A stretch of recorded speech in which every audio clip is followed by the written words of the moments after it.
जब भी हम जीत की बात करते हैं तो इतिहास में एक ही नाम गूंजता है, अलेक्जेंडर द ग्रेट, या जैसा हम उन्हें भारत में जानते हैं, सिकंदर। एक ऐसा योद्धा जो कहते हैं कभी कोई जंग नहीं हारा। पर क्या ये सच में मुमकिन है? क्या कोई एक अकेला इंसान पूरी दुनिया पर फतह हासिल कर सकता है? आज हम सिकंदर की इसी अविश्वसनीय कहानी में उतरेंगे और देखेंगे कि कैसे एक इंसान ने दुनिया के नक्शे को हमेशा हमेशा के लिए बदल कर रख दिया। तो ये कहानी है एक ऐसे बच्चे की जिसका जन्म ही शायद एक मकसद के लिए हुआ था, बदला। एक ऐसा बदला जिसने उसे शहंशाहों का शहंशाह बना दिया। सिकंदर के जीत के सफर की कहानी सच पूछिए तो उसके जन्म से भी बहुत पहले शुरू होती है। तो चलिए कहानी की शुरुआत करते हैं उस बदले की आग से। सब कुछ शुरू हुआ जब पारस यानी पर्शिया के राजा ने ग्रीस पर हमला किया। उन्होंने वहां के अनगिनत मंदिर तोड़े, मूर्तियां तोड़ी। सोचिए, ये अपमान ग्रीस के लोगों के दिलों में एक ऐसी आग की तरह फैल गया जो कई पीढ़ियों तक बुझने वाली नहीं थी। तो सवाल ये है कि ऐसा योद्धा बना कैसे? चलिए देखते हैं कि कैसे किस्मत, तालीम और मौके ने मिलकर इस भविष्य के विजेता को तैयार किया। कहानी शुरू होती है मैसेडोनिया के पेला में। यहाँ एक राजकुमार पैदा हुआ, लेकिन उसकी माँ ओलंपियास को यकीन था कि वो कोई आम इंसान नहीं बल्कि खुद ग्रीक देवता ज़्यूस का बेटा है। और शायद यही वजह थी कि उसकी पिता ने उसकी तालीम के लिए दुनिया के सबसे बड़े दार्शनिक अरस्तु को चुना। सिर्फ 3 सालों में अरस्तु ने सिकंदर को सब्र रखना, खुले दिमाग से सोचना और कूटनीति सिखाई। और उसकी काबिलियत का पहला सबूत तो तब मिला जब महज 10 साल की उम्र में उसने एक ऐसे जंगली घोड़े को काबू कर लिया जिसे कोई छू भी नहीं पाता था। और फिर सिर्फ 18 साल की उम्र में उसने जंग के मैदान में अपना पहला कदम रखा। चिरोनिया की लड़ाई में अपने पिता के साथ लड़ते हुए उसने दिखा दिया कि वो किस मिट्टी का बना है। ये सिर्फ एक लड़ाई नहीं थी, ये उस सफर की शुरुआत थी जो दुनिया का नक्शा बदलने वाला था। लेकिन सिकंदर की असली ताकत सिर्फ उसकी तलवार में नहीं थी।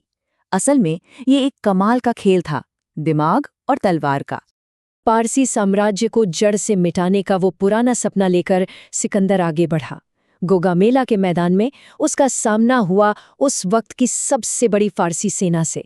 सोचिए, सिकंदर के पास थे करीब 47,000 सैनिक और सामने दुश्मन की फौज थी 1 लाख से भी ज्यादा, मतलब दुगने से भी ज्यादा।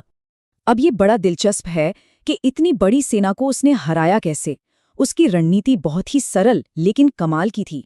सिकंदर ने फारसी सेना को पहले हमला करने का मौका दिया, फिर उसकी सेना ने पीछे हटने का नाटक किया। जैसे ही फारसी सेना जीत के लालच में आगे बढ़ी, सिकंदर ने अपनी टुकड़ियों को उसी गैप से घुमाकर दुश्मन पर पीछे से हमला कर दिया। बस खेल खत्म। मगर सिकंदर ये भी जानता था कि सिर्फ लड़ाइयाँ जीतने से साम्राज्य खड़ा नहीं होता। उसे अपने गुरु अरस्तु की एक और बात याद थी। तो उसने क्या किया? उसने जीती हुई जमीनों पर बस कब्जा नहीं किया, बल्कि वहां के लोगों का दिल जीता। उसने स्थानीय कल्चर का सम्मान किया, दुश्मन के गवर्नरों को उनकी नौकरी पर बनाए रखा, और तो और अपने सबसे बड़े दुश्मन राजा डेरियस की बेटी से ही शादी कर ली। उसने जो भी दौलत लूटी वो लोगों में बांट दी, और देखते ही देखते हर तरफ उसकी जय जयकार होने लगी। फारस तो जीत लिया, पर सिकंदर की भूख अभी मिठी नहीं थी। अब कहानी पहुंचती है उसके सबसे मुश्किल पड़ाव पर, एक ऐसी जगह जहां उसकी हिम्मत और उसकी महत्वाकांक्षा दोनों का इम्तिहान होने वाला था। फारस पर कब्जा करने के बाद सिकंदर की नजरें थीं भारत की उस बेहिसाब दौलत पर जिसके किस्से उसने सुने थे, और वो अपनी सेना के साथ खैबर दर्रे को पार करता हुआ भारतीय उपमहाद्वीप में दाखिल हो गया। और यहाँ उसका सामना हुआ पौरव साम्राज्य के राजा पोरस से। और यकीन मानिए, ये जंग सिकंदर की जिंदगी की सबसे मुश्किल, सबसे लंबी और सबसे महंगी जंग साबित हुई। राजा पोरस के विशालकाय युद्ध हाथियों ने सिकंदर की सेना में खौफ भर दिया था, और पोरस की सेना ने महीनों तक हार नहीं मानी। हालांकि जंग में पोरस की हार हुई, लेकिन उनकी बहादुरी ने सिकंदर का दिल जीत लिया। ये एक ऐसी बात थी जो किसी ने सोची भी नहीं होगी।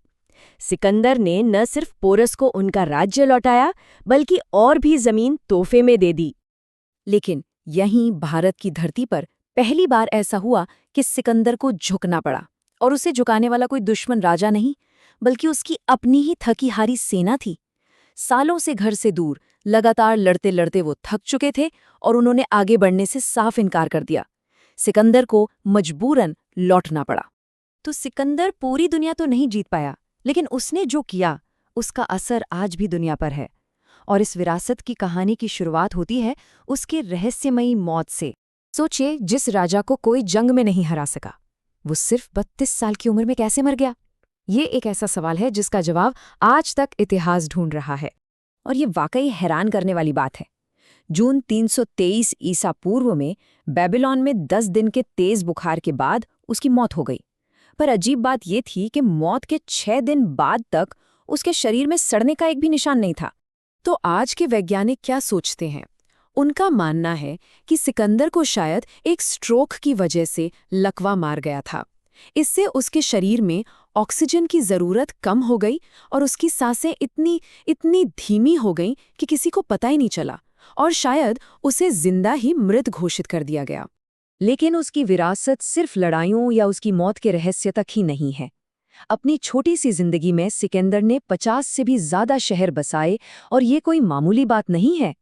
इनमें से कई शहर आज भी आबाद हैं, लाखों लोगों का घर हैं। सिकंदर की वजह से ही ग्रीक कल्चर, उनकी भाषा, उनकी कला हजारों मील दूर तक फैली, जिससे एक नई हेलेनिस्टिक संस्कृति पैदा हुई। उसने यूरोप और एशिया के बीच व्यापार के वो रास्ते खोले जो आज भी अहम हैं, और उसकी लड़ने की तरकीबें वो तो आज भी दुनिया भर की मिलिट्री एकेडमियों में एक सबक की तरह पढ़ाई जाती हैं। हाँ, वो पूरी दुनिया तो नहीं जीत पाया, लेकिन उसने दुनिया को हमेशा के लिए बदल जरूर दिया। और ये बात हमें एक बहुत बड़े सवाल पर लाकर छोड़ देती है। सोचिए, अगर सिकंदर कुछ साल और जी जाता तो आज हमारी ये दुनिया कैसी होती?